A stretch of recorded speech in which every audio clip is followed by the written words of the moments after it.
LeBron James has earned $1.2 billion in his career. Salary, endorsements, equity, media, all of it. The number is public. The number is celebrated. The number is on every list of the richest athletes alive.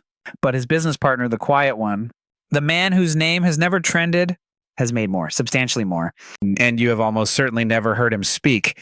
This isn't a story about LeBron James. This is a story about the man sitting next to him in every deal room since 2005. The man who turned a childhood friendship into one of the largest private fortunes in American sports. And the very specific financial machinery that made a kid from Akron richer than the 4-time MVP he grew up with. Because in modern athlete economics, the athlete is almost never the biggest winner. The person who structures the deal his name is Maverick Carter. And to understand how Maverick Carter out-earned LeBron James, you have to understand what LeBron actually sold, what Maverick actually built, and the difference between being the product and owning the shelf. Because they are not the same thing. They have never been the same thing. And the gap between them is where every generational fortune in sports has ever been made. Start with the $1.2 billion figure because it sounds enormous, and it is, but it hides something. Roughly $500 million of LeBron's career earnings came from NBA salary. That money is taxed at the highest marginal federal rate, plus California state tax when he plays for the Lakers, plus the jock tax in every road city he visits. By the time that $500 million lands in his account, the effective take-home is closer to $260 million. Still a fortune, but not a billion. The other $700 million came from endorsements, Nike, Beats, Blaze Pizza, Walmart, and a rotating cast of consumer brands. That money is also taxed as personal income, most of it, unless it's structured through a corporate entity, which is exactly where Maverick comes in. Because Maverick Carter did not sign endorsement deals. Maverick Carter built the company that signed them. In 2005, when LeBron was 20 years old and had just finished his second NBA season, he made a decision that every basketball executive in the country called insane. He fired his agent, Aaron Goodwin, the man who had negotiated his rookie Nike deal worth $90 million, and he handed the keys to his entire off-court business to 3 childhood friends. No experience, no industry contacts, no track record. The basketball world laughed. Sports Illustrated wrote a piece questioning his judgment. ESPN openly speculated he was about to become the next cautionary tale. 20 years later, Rich Paul represents the most powerful roster of players in the NBA. Randy Mims sits in every LeBron meeting, and Maverick Carter, the one who took over the business side, built a production, marketing, and equity holding company called SpringHill that is now valued at more than $725 million. He owns a controlling stake. LeBron owns a stake too. But Maverick built the operating structure. Maverick runs it.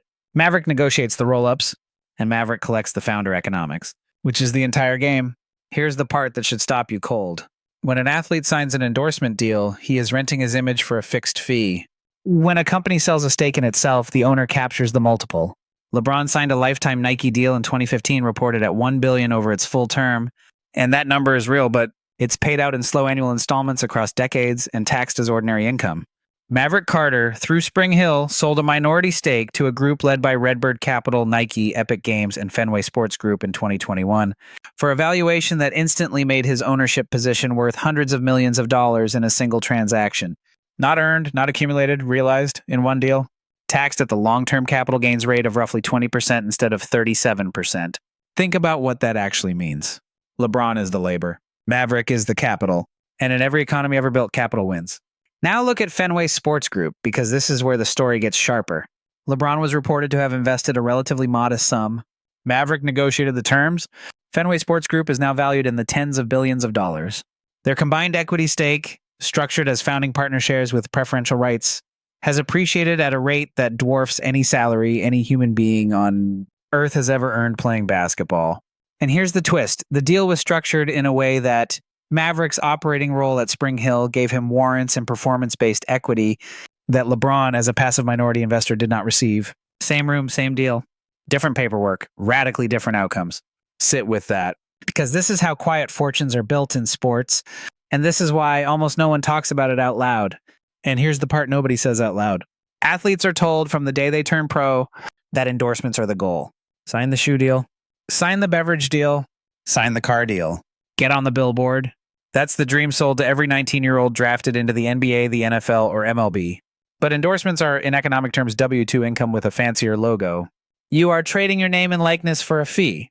The company that pays you keeps the brand equity, the customer data, the enterprise value, and the exit multiple. You get a check. They get a company. And when they sell that company, you get nothing extra. Nike's worth $110 billion. LeBron helped build a meaningful portion of its basketball category, dominance over 2 decades. He owns zero equity in Nike. Michael Jordan owns zero equity in Nike. The single most valuable athlete brand in history captured salary, royalty, and licensing income, but never founder equity in the parent company. That was left on the table for 4 decades. Maverick Carter watched that history and refused to repeat it. So step back and look at what happened. LeBron generated the cultural gravity. Maverick captured the financial structure. LeBron's face sold the products. Maverick's signature owned the entities that made the products. LeBron paid income tax on almost every dollar. Maverick paid capital gains on the biggest ones. LeBron was the show. Maverick was the theater. And in every era of American wealth, from oil to railroads to tech to sports, the person who owns the theater always outlasts the person who performs on the stage. There is another layer to this, and it's the layer that changes how you should think about every athlete-owned business you've ever heard of.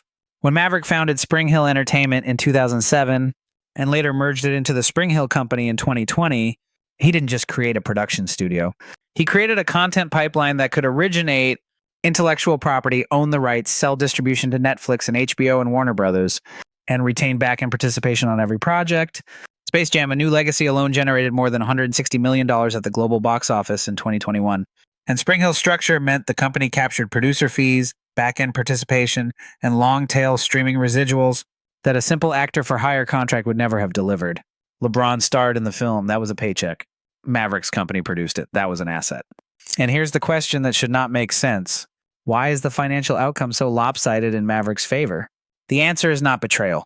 The answer is not exploitation, because LeBron already had the largest paycheck engine in the sport attached to his jersey. He didn't need to own SpringHill outright. He needed a trusted operator to build something that would outlast his knees. Maverick was that operator. And the operator in every deal gets the founder shares, which raises the question almost nobody asks. Why doesn't every athlete do this? Why is Maverick Carter the exception and not the rule? Because most athletes, when they finally start making real money in their early 20s, hire agents whose entire compensation model is built on taking a percentage of the athlete's paycheck. Agents don't get paid to build companies. Agents get paid to close endorsement deals. The incentive structure of the sports agency business is directly opposed to the incentive structure of building generational equity. An agent who convinces you to take a smaller endorsement check today, in exchange for a founder stake in a media company that pays off in 15 years, just cut his own commission by 90%. So he doesn't do it.